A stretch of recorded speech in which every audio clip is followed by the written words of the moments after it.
Yang saya muliakan dan hormati, Sayyidil Walid Al-Habib Ahmad bin Ali As-Segaf, begitu juga Bahman dan semua yang hadir pada malam hari ini. Tidak dapat saya sebutkan satu persatu tanpa mengurangi rasa hormat.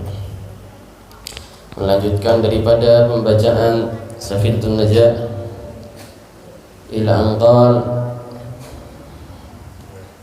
Faslun surutu jam'i taqdim arba'atun. Al-bada'atu bil ula wa niyatul jam'i fihima wal muwalatu bainahuma.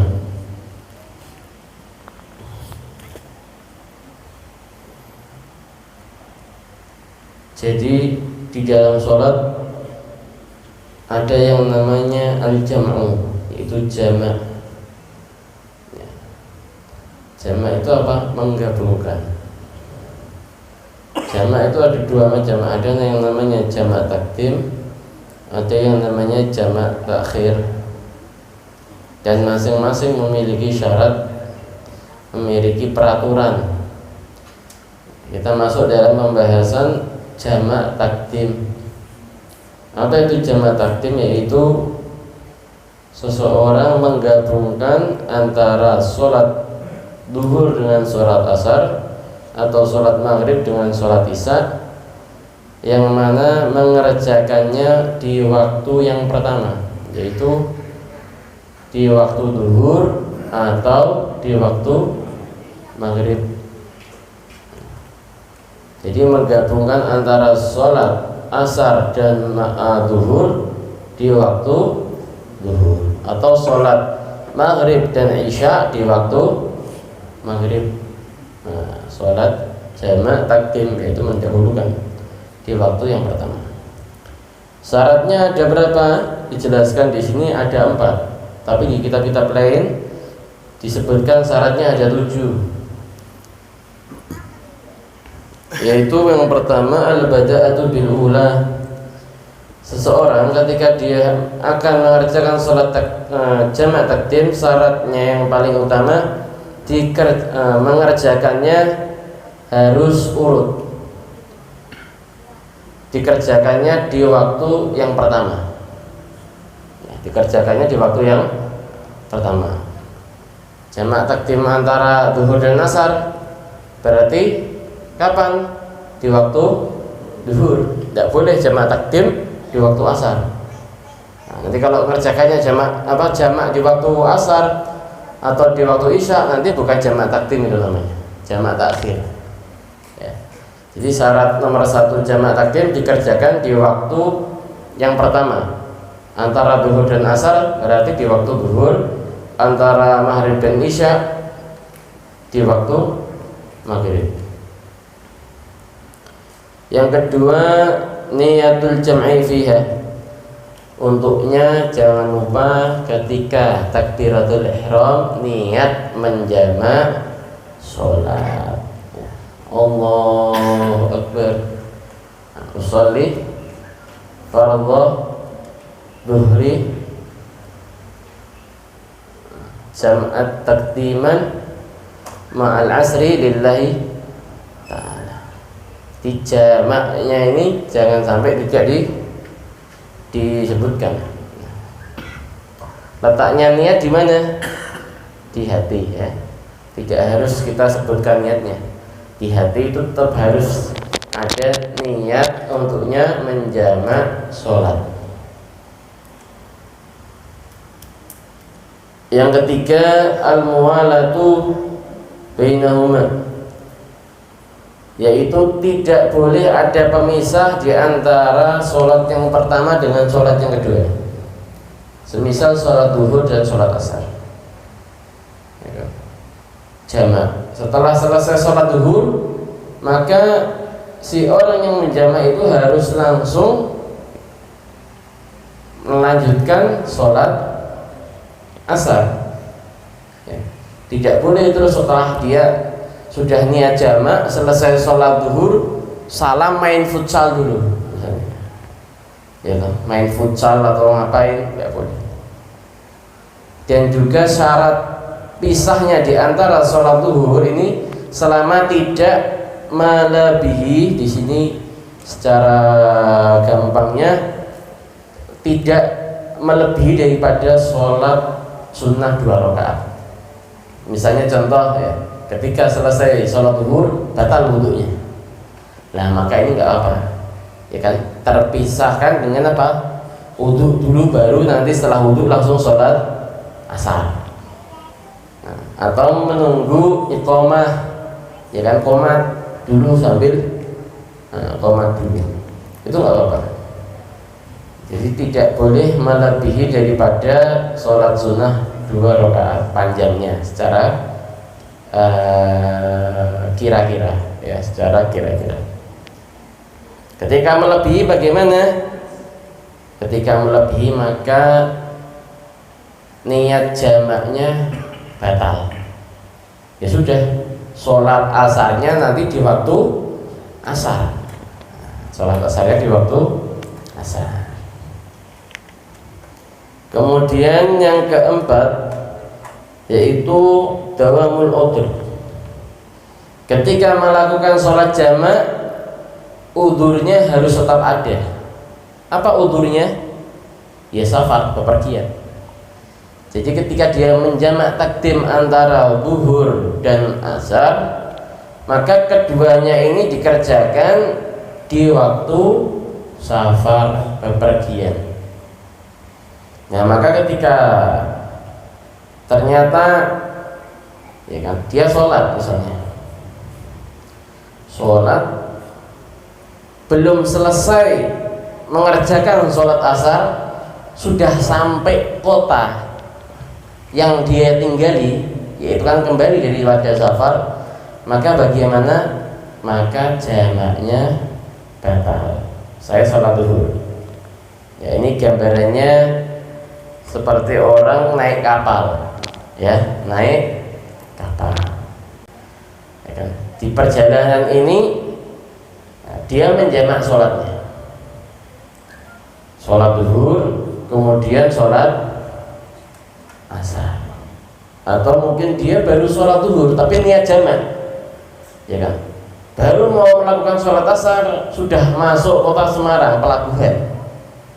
Nah, maka bagaimana? Maka sholat jamaknya ini rusak, ya kan. Sholat asarnya kapan? Ya nanti nunggu masuk waktunya sholat asar. Kemudian yang kelima, baqa'u waqtil ula, yaitu dikerjakan di waktu yang pertama dengan waktu yang cukup. Jadi seperti umumnya orang kalau sholat asar sama sholat zuhur sama sholat asar butuh berapa waktu? Misalnya butuh 8 menit. Maka waktu zuhur itu harus ada waktu 8 menit bahkan lebih. Nggak boleh kurang dari 8 menit. Karena kenapa? Karena sholat zuhur dan asar itu membutuhkan waktu 8 menit. Kalau ternyata dia sholatnya itu 7 menit sebelum masuk waktu asar, jadi dia sholat asar itu di tengah-tengah masuk waktunya asar, nah maka nggak boleh menjamak, ya kan, jamaknya batal. Sholat asarnya yang belum selesai menjadi sunnah, dia harus mengulangi sholat asar lagi di waktu asar. Jadi harus cukup waktu menjamak antara zuhur dan asar, maghrib, dan isya. Jadi harus mencukupi ketika sholat di waktu zuhur, ya. Makanya kalau sholat jangan mepet-mepet. Kalau kelihatan oh ini waktunya sudah mau habis, ya harus segera. Kalau waktunya itu tidak mencukupi untuknya kita sholat jamak zuhur dengan asar atau maghrib dengan isya, maka nggak boleh jamak, ya, nggak boleh menjamak takdim sholat. Kemudian wa dhannu sihhatil ula, yang menyangka bahwasanya sholat zuhur yang kita kerjakan tadi itu sah. Orang kalau mau menjamak sholat zuhur dan asar atau maghrib dan isya, dia harus punya sangkaan bahwasanya sholat zuhur tadi yang saya kerjakan sah, maka sholat asarnya dia itu sudah sah. Tapi kalau sholat duhurnya nggak sah, maka jamaknya nggak sah, ya kan? Kalau sholat duhurnya dia nggak sah, maka jamak sholatnya dia nggak sah. Jadi harus ada sangkaan bahwasanya sholat duhur yang saya kerjakan tadi sah. Ketika orang jamak takdim duhur asar, selesai sholat duhur, kemudian langsung melanjutkan sholat asar. Terus dia ingat, saya kayaknya tadi waktu sholat asar itu saya gerak lebih dari 3 gerakan. Maka batal. Berarti bagaimana hukum sholat jamaknya? Tidak sah. Dia harus mengulangi sholat duhurnya. Kemudian yang terakhir yaitu jawazul jama'i, mengetahui bahwasanya diperbolehkannya jamak. Kita harus tahu seseorang itu diperbolehkan menjamak sholat ketika dia mengetahui bahwasanya hukumnya menjamak sholat itu boleh. Kalau nggak tahu asal sholat nggak bisa. Maka kita harus tahu. Nah, ini total ada 7. Yang kedua, syurutu jam'i takhir ithnani. Adapun syarat jamak takhir itu ada 2. Niyatut takhir wa tabaqiya min waqtil ula ma yas'uha wa dawamul udri ila tamami tsaniyah. Jamak takhir syaratnya ada 2. Jamak takhir itu apa? Yaitu mengakhirkan sholat. Kalau tadi takdim itu memajukan sholat. Jadi waktunya sholat asar dikerjakan di waktu zuhur, waktunya sholat isya dimajukan di waktu maghrib. Nah, kalau jamak takhir itu waktunya sholat zuhur dimundurkan di waktu asar, dikerjakan di waktu asar. Waktunya sholat maghrib dimundurkan, dikerjakan di waktu isya. Itu namanya jamak takhir. Syaratnya ada 2.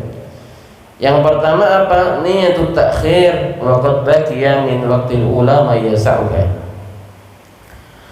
Yaitu niat syarat yang pertama, seorang yang mau menjamak takhir dia harus niat jamak takhir di waktu sholat yang pertama. Contoh, misalnya zuhur sama asar.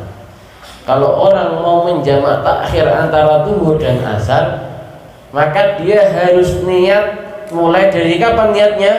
Waktu zuhur. Ya, mulai dari waktu zuhur saya niat ingin menjamak takhir sholat di waktu asar. Itu harus ada niat, ya kan? Jadi di waktu zuhur kita sudah ada al-azm, ya, keinginan untuknya nanti kita mengerjakan jamak takhir. Kalau seandainya waktu zuhur ini kita nggak niat, tiba-tiba habis terus masuk asar saya mau jamak takhir, walaupun Anda dalam keadaan bepergian, maka Anda tidak boleh menjamak sholat. Jadi harus ada niat, ada keinginan dulu dari waktu zuhur atau waktu sholat yang pertama. Ketika maghrib dan isya, ya dari waktu maghrib sudah ada niat untuk menjamak sholat jamak takhir. Dengan batasannya kapan? Minimal untuknya mencukupi sholat zuhur batasannya. Sholat zuhur misalnya umumnya orang sholat 3 menit. Jadi sebelum masuknya asar kurang 3 menit itu maksimal. Kalau seandainya dia niatnya itu asar kurang 1 menit, walaupun masih di waktu zuhur, tetapi waktu tersebut ketika digunakan untuk sholat zuhur itu nggak mencukupi, maka niatnya di waktu itu tidak sah, ya kan? Niatnya itu minimal harus mencukupi kita mengerjakan sholat zuhur, ya, minimal lihat 3 menit atau 4 menit sebelum masuk waktu asar. Kurang 2 menit, kurang 1 menit itu nggak sah niat kita. Begitu juga ketika waktu maghrib dan isya. Wa dawamul udri ila tamami tsaniyah, dan juga udurnya yaitu safarnya itu berlanjut, ya kan, sampai sempurnanya sholat yang kedua. Ya. Jadi misal contoh sama seperti kapal itu juga, ya. Jadi orang itu termasuk diperbolehkan jamak takdim itu mulai dia dari takbiratul ihram sholat zuhur sampai dia menyempurnakan sholat yang kedua yaitu sholat asar, harus masih dalam keadaan bepergian, ya, harus masih dalam keadaan bepergian. Kok ternyata di tengah-tengah perjalanan sudah, jadi sholat asarnya dia belum selesai sudah masuk kota yang dia tinggali, maka bagaimana? Sholat duhur yang dia kerjakan jadinya qadha. Ya, sholat duhur yang dia kerjakan bukan jamak tapi dianggap qadha. Wallahu a'lam bishawab. Jadi sampai sini dia mau tanyakan.